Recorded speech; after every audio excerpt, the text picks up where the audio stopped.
يهده الله فلا مضل له ومن يضلل فلا هادي له وأشهد أن لا إله إلا الله وحده لا شريك له وأشهد أن محمدا عبده ورسوله.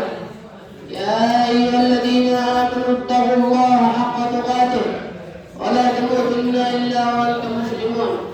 يا أيها الناس اتقوا ربكم الذي خلقكم من نفس واحدة وخلق منها زوجها وبث منهما رجالا كثيرا ونساء واتقوا الله الذي تساءلون به والأرحام إن الله كان عليكم رقيبا. يا أيها الذين آمنوا اتقوا الله وقولوا قولا سديدا يصلح لكم أعمالكم ويغفر لكم ذنوبكم ومن يطع الله ورسوله فقد فاز فوزا عظيما.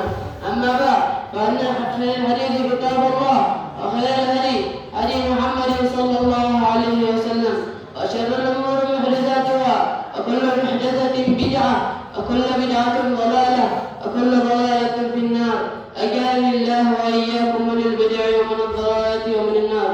أما بعد نشكر من حضرات الجمعة المباركة وكلمتي معكم اليوم عن التوكل بالله عز وجل الذي هو جماع الخير كما قال ابن عباس الثقة بالله والتوكل على الله تعالى أيها الناس من أصول الإيمان.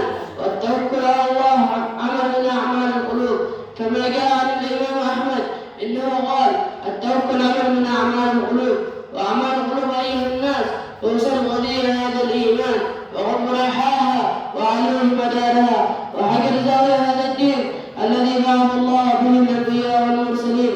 قال تعالى ولكن الله حبب إليكم الإيمان وزينه في قلوبكم وكره إليكم الكفر والفسوق والعصيان أولئك هم الراشدون. وفي الصحيحين من حديث النعمان بن بشير رضي الله عنه قال رسول الله صلى الله عليه وسلم ألا وإن في الجسد مضغة فإذا صلحت صلح الجسد كله وإذا فسد الجسد كله ألا وهي القلب. وقد أمر الله عباده المؤمنين بالتوكل في مواضع عديدة من كتابه وقد ذكرت أكثر من 50 آية. قال تعالى وتوكل على الحي الذي لا يموت. وقال تعالى وتوكل على العزيز الرحيم. ومن ثمرات التوكل تحقيق الإيمان. قال تعالى وعلى الله فتوكلوا إن كنتم مؤمنين. والتوكل سبب لزيادة الرزق. قال تعالى ومن يتوكل على الله فهو حسبه. وقال تعالى ومن يتقي